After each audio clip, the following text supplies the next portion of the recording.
दोस्तों, कहानी की शुरुआत होती है खौफनाक और अंधेरी गुफा में छुपी ड्रेसा नाम की लड़की को दिखाते हुए, जिसके हाथ में स्नाइपर थी और वो यहाँ बैठकर किसी का इंतजार कर रही थी। तभी हम इस गुफा से कुछ किलोमीटर दूर एक एयरपोर्ट को देखते हैं। ड्राई प्लेन लैंड करता है और उसमें से जैसे ही प्रेसिडेंट बाहर आते हैं, वैसे ही ड्रेसा उन्हें अपनी स्नाइपर से शूट कर खत्म कर देती है। और तभी यहाँ पर हमें पता चलता है कि ये कोई मामूली लड़की नहीं है, बल्कि ये बेहतरीन और खूंखार स्नाइपर है जो कुछ इस तरह से अपनी माँ से मिलने उनकी ग्रेव पर जाती है, क्योंकि वो अब उसकी माँ इस दुनिया में नहीं थी। लेकिन वहीं दूसरी तरफ हम लिवाय नाम के एक आदमी को देखते हैं जिसे उसके बुरे सपनों ने परेशान कर रखा है। इसलिए लिवाय समुद्र के किनारे बैठकर अक्सर पोयम लिखता है और आज भी वो यहीं बैठा हुआ होता है। तभी लिवाय के पास अचानक एक मैसेज आता है जिसने उसे एक एड्रेस पर आने के लिए कहा जाता है। लिवाय मैसेज पढ़ते ही तुरंत अपनी गाड़ी यहाँ से लेकर निकल जाता है और उस एड्रेस पर पहुंच जाता है। वो जैसे ही घर के अंदर एंटर करता है तो यहाँ उसकी मुलाकात एक लेडी से होती है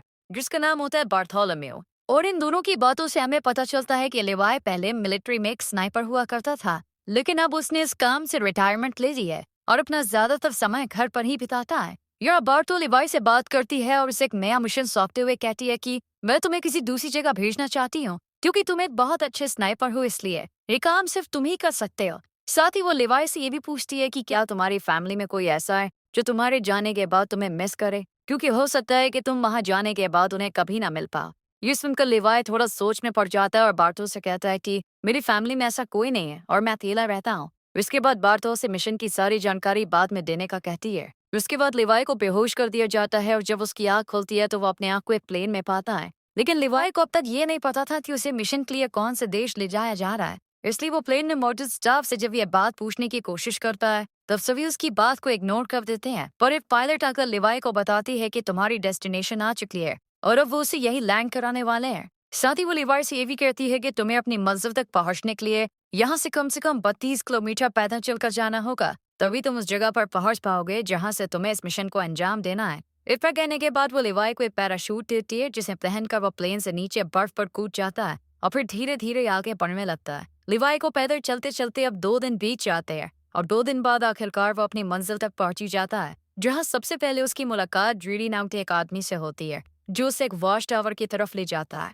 और उसे बताता है कि अगले 1 साल तक तुम यहीं पर काम करोगे। मैंने भी यहाँ पर 1 साल तक काम किया है, लेकिन अब मेरा टाइम पूरा हो चुका है, इसलिए अब तुम्हें यह काम सौंपा गया है। हालांकि लिवाय को अब भी समझ नहीं आ रहा था कि आखिर उसे क्या काम करना है। यही सवाल जब वो जेडी से पूछता है तब वो उसे बताता है कि यहाँ एक बहुत ही गहरी खाई है जिसे जॉर्ज नाम दिया गया है। बस लिवाय को इसी की पहरेदारी करनी है और कुछ भी नहीं करना है। इसके बाद वो लिवाय को यहाँ के रूल्स बताते हुए कहता है कि वो महीने में सिर्फ 1 बार ही इन लोगों से कांटेक्ट कर सकता है और उसके टावर का नाम वेस्ट टावर है, क्योंकि दूसरी तरफ एक ईस्टर्न टावर भी मौजूद है। लेकिन वहाँ के लोगों से लिवाय को किसी भी तरह की कोई बातचीत नहीं करनी है, क्योंकि उसका काम सिर्फ अपने मिशन पर ध्यान देना है और ईस्टर्न टावर वाले भी केवल अपने मिशन पर ही फोकस रखते हैं। साथ ही वो लिवाय को ये भी बताता है कि वो 1 साल तक किसी से भी कांटेक्ट नहीं कर सकता है और यहाँ एक ऑटोमेटिक गन भी है जिसे हर रोज लिवाय को रीलोड करना होगा अगर उनमें गोलियां नहीं है तो। इसके अलावा नीचे बहुत सारी माइंस भी हैं, अगर उनमें किसी तरह का कोई विस्फोट होता है तो लिवाय को उन्हें भी देखना होगा। हालांकि लिवाय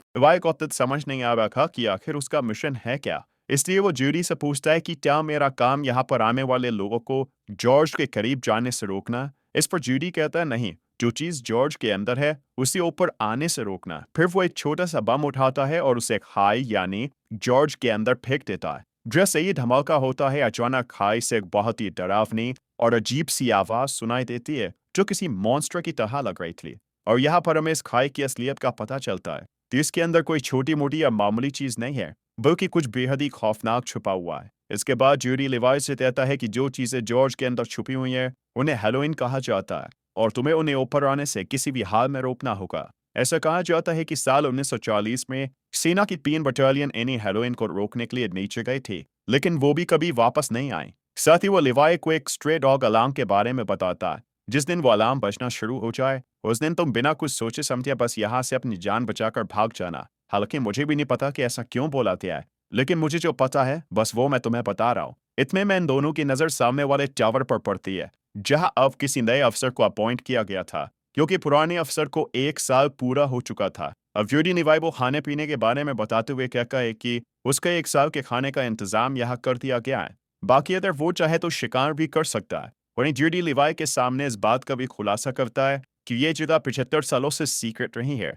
और किसी को भी इसके बारे में कुछ नहीं पता है और हमें भी आने वाले टाइम में इस जुदा को सीक्रेट ही रखना है। इतना देने के बाद जूडी यहाँ से निकलकर बाहर आ जाता है और सिग्नल देने के लिए जैसे ही स्मोक करता है तब एक हेलीकॉप्टर से लेने के लिए आ जाता है और जूडी इस पर चढ़ जाता है। लेकिन हेलीकॉप्टर में मौजूद अफसर पहले उससे उसकी आइडेंटिटी पूछता है और फिर उसे शूट कर मार देता है, जिससे हमें पता चलता है कि ये जुदा इतनी सीक्रेट है कि यहाँ से किसी को भी बाहर जाने नहीं दिया जाता है। इधर हम लिवाई को देखते हैं जो बिल्कुल वैसे ही करता है जैसा उसे बताया गया था। वो ऑटोमेटिक गन के अंदर गोलियां डालता है और आसपास का जायजा लेने लग जाता है।